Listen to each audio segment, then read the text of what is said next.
ہمیں ان عدالتوں سے ان انصاف کے دروازوں سے بار بار مایوسی ملی ہے۔ پہلی دفعہ نہیں ہے ہم اسلام آباد میں آئے ہیں۔ ریاست کی طرف سے جو ایک رویہ رکھا جاتا ہے کہ جب بھی ہم لوگ بلوچستان سے آئے فیملیز یہاں پہ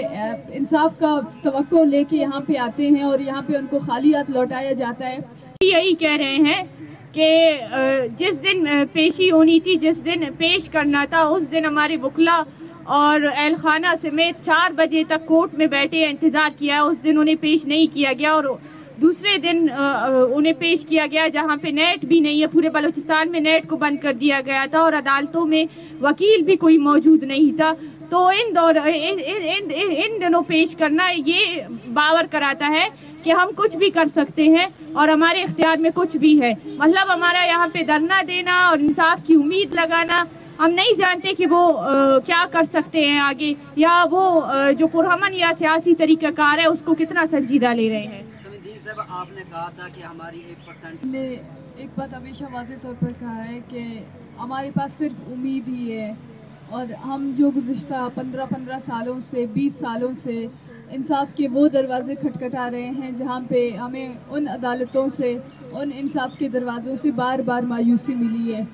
ایک امید وہ اس چیز کی امید ہے کہ ہم مزاحمت کر رہے ہیں، ہم اس جبر کو برداشت نہیں کر رہے ہیں، ہم یہ کہہ رہے ہیں کہ ہم ریاستی اس جبر کو تسلیم نہیں کریں گے۔ ہماری امید اس جدوجہد میں ہے، ہماری امید اس مزاحمت میں ہے، ہماری امید اس چیز میں چھپی ہوئی ہے کہ ہم نے اس ریاستی جبر کو تسلیم نہیں کیا ہے اور ہم اس کے خلاف مزاحمت کر رہے ہیں۔ اور ہم نے یہ بھی کہا ہے کہ یہ پہلی دفعہ نہیں ہے ہم اسلام آباد میں آئے ہیں۔ ریاست کی طرف سے جو ایک رویہ رکھا جاتا ہے کہ جب بھی ہم لوگ بلوچستان سے آئے فیملیز یہاں پہ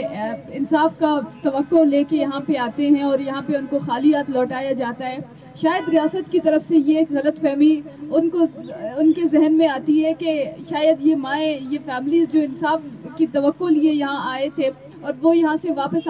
خالی ہاتھ چلے جائیں گے، لیکن ہم نے یہ بھی کہا ہے کہ ہم ہر بار آئیں گے جب بھی ریاستی جبر ہوگی، جب بھی ریاستی جبر اپنی انتہا کو پہنچے گی، ہم ہر بار شہر اقتدار سے آ کے پوچھیں گے کہ وہ شہر اقتدار اسی GHQ سے، اسی اسلام آباد سے، اسی پارلیمنٹ سے وہ جو قوانین پاس ہوتے ہیں، وہ جو اقدامات، وہ جو احکامات یہیں سے مل کے وہ بلوچستان میں اس بلوچ نسل کشی کے تسلسل کو جاری رکھے ہوئے ہیں، ہم آ کے ان سے پوچھیں گے کہ آپ لوگ کیوں کر رہے ہیں بلوچستان میں یہ سب کچھ۔ ہم آ کے ان سے پوچھیں گے کہ وہ جو مائیں، بہنیں، بیٹیاں یہاں پہ بیٹھی ہوئی ہیں وہ انصاف کے طلبگار ہیں آپ سے۔ پیسفل لوگ ہیں، ہمارے پاس اور کیا راستہ ہے بغیر اس کے کہ ہم پیسفلی احتجاج کریں، ہم پیسفلی اپنے حکومت بے بس ہے، عدالتیں بے بس ہیں، کسی اور کے سامنے وہ آئیں اپنی بے بسی کا مظاہرہ کریں، وہ آ کے حکومت یہاں پہ بیٹھے ہمارے ساتھ کہے کہ ہم لوگ بے بس ہیں، ہم لوگ ان سے مطالبات نہیں کریں گے۔ ایک طرف وہ پوری دنیا کے سامنے یہ ڈونگ رچاتے ہیں کہ یہ ایک اسلامی ملک ہے، یہ یہاں پہ جمہوری نظام نافذ ہے، اور دوسری طرف سے یہاں پہ آمریت کا نظام ہے، تو وہ آ کے آج بھی ہمیں کہیں کہ یہاں پہ آمریت ہے، ہم یہاں سے خالی ہاتھ واپس چلے جائیں گے۔ لیکن جب تک یہ جو 2 روپوشی انہوں نے لگائی ہے، جو انہوں نے ڈبل فیسز لیے ہوئے ہیں کہ ایک طرف سے یہاں پہ جابریت کا نظام ہے، ظلم اور جبر کا نظام ہے، اور دوسری طرف سے وہ کہتے ہیں کہ یہاں پہ ہم ایک ڈیموکریٹک کنٹری ہیں، تو یہ ڈبل سٹینڈرڈ والا فیس آپ کا نہیں چلے گا۔ آپ آئیں ہم سے کہیں کہ آپ بے اختیار ہیں، حکومت کی یہاں پہ کوئی اختیار نہیں ہے، پارلیمنٹ کی یہاں پہ کوئی اختیار نہیں ہے، ہم یہاں سے چلے جائیں گے۔ لیکن اس طریقے سے ایک طرف سے آپ بیٹھے ہیں، ایک آپ جمہوریت کی جو ہے دعوے دار ہیں، اور پھر آپ کہتے ہیں کہ ہمارے بس میں نہیں ہے۔ کیوں نہیں ہے آپ کے بس میں؟ ہم ان سے پوچھنا چاہتے ہیں کہ یہاں پہ کون سی سیاسی پوائنٹ سکورنگ ہوئی ہے، یہاں پہ کس قسم کی فوٹو شوٹ اور مارکیٹنگ ہوئی ہے۔ یہ یہاں پہ کوئی فوٹو اسٹوڈیو نہیں ہے، اور یہاں پہ کوئی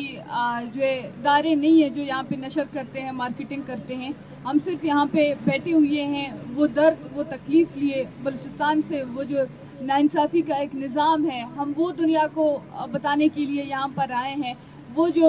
مقتدر لوگ ہیں ان کو بتانے آئے کہ وہ بلوچستان میں کیا کر رہے ہیں، اور دوسری جانب وہ یہ اشارہ دے رہے ہیں کہ یہاں پہ لوگ اپنی سیاسی پوائنٹ سکورنگ کے لیے آئے ہیں۔ میں سمجھتی ہوں بذات خود میرے لیے نہ صرف یہ افسوس کا مقام ہے بلکہ یہ تکلیف دہ بات ہے، اور یہ ان کے لیے بھی، وہ جو یہ باتیں کرتے ہیں ان کے لیے یہ ایک شرم کا مقام ہونا چاہیے کہ یہاں پہ وہ جو مائیں، یہاں پہ بوڑھی مائیں، چھوٹے چھوٹے بچے یہاں پہ بھیگتی بارش میں وہ بھیگ کر یہاں پہ وہ جو ہے کانپ رہی ہیں، یہاں پہ